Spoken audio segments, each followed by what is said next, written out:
सुरुवातीला बातमी खरं तर महत्त्वाची आहे। महाराष्ट्रात उन्हाचा तडाखा वाढलाय। सोलापूर आणि रत्नागिरीमध्ये पारा 38 अंशांवरती गेलेला आहे। यामध्ये आपण जर बघितलं तर कोकणात दमट आणि उष्ण हवामान आहे। यामुळे येलो अलर्ट जारी झालाय। ठाणे, मुंबई, रायगड आणि रत्नागिरी जिल्ह्यात हवामान सरासरीपेक्षा उष्ण आणि दमट राहणार आहे।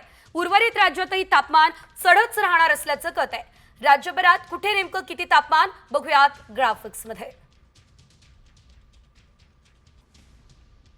सोलापूरमध्ये 38 अंश सेल्सिअस, रत्नागिरीमध्ये 38 अंश सेल्सिअस, सांगलीत 37.4 तर पुण्यात 36.7 अंश सेल्सिअस इतक्या तापमानाची नोंद झालेली आहे।